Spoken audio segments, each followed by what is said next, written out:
Welcome back. Tonight in our summary, small German companies interested in doing business in Ghana and user growth slows for Facebook. Details next.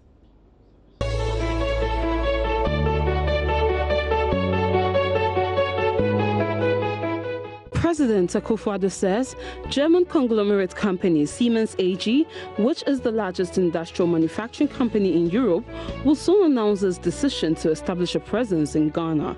Siemens' decision, together with that taken by German car manufacturing giant Volkswagen to establish an assembly plant in Ghana soon, the president stressed, are testament to the efforts government has put into creating the necessary environment for the private sector to flourish. President Akufo-Addo made this known when he delivered his remarks at the ongoing G20 Compact with Africa conference being held in Berlin, Germany.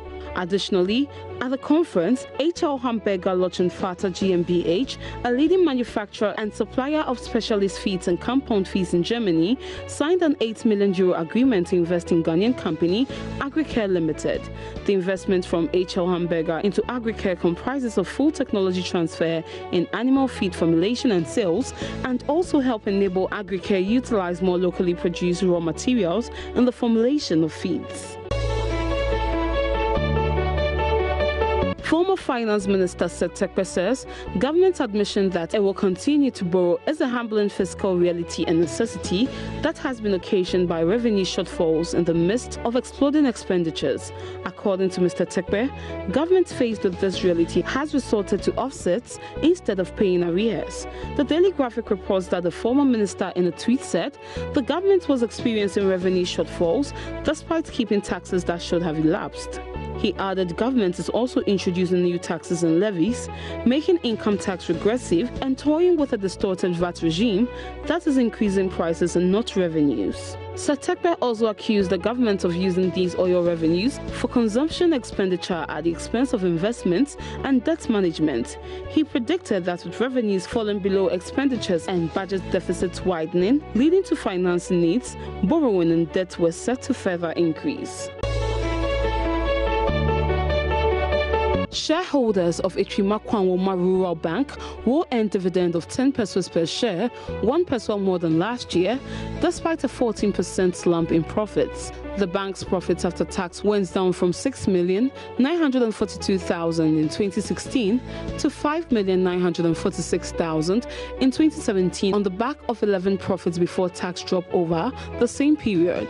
But despite the slump, the bank is dispensing 1 million Ghana cedis as dividends to its shareholders. Officials blame the drop in profits on increase in corporate tax from 8 to 25% and dwindling investment rates. Board Chairman Patrick Owusu tells Inshura FM the bank has had to pay dearly for the increased taxes. Etrima-Kwanwoma Rural Bank, a member of Ghana's Club 100, has already exceeded the Bank of Ghana's minimum capital requirement of 1 million Ghana cedis. Facebook's user growth has slowed and its revenue has missed forecasts, according to the firm's latest results. An average of 1.49 billion people use Facebook social network on a daily basis in September, up 9% on last year, but below expectations of 1.51 billion. Growth was flat in the US and Canada and fell in Europe. Facebook said sales rose by 33% to 13.7 billion in the third quarter, but fell short of expectations and showed the prior quarter's 42% gain. The company, which also owns WhatsApp and Instagram, is grappling with a shift in its business as user growth slows in its most profitable markets.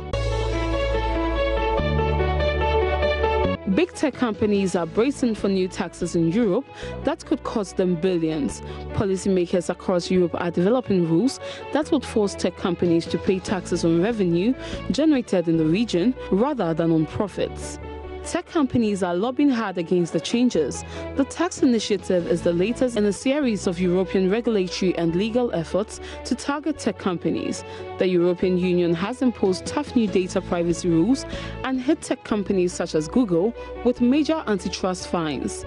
The changes to the tax system are being championed by French President Emmanuel Macron, who has thrown his weight behind the European Commission plan for a 3% tax on sales of select online services. It could take effect as early as 2020.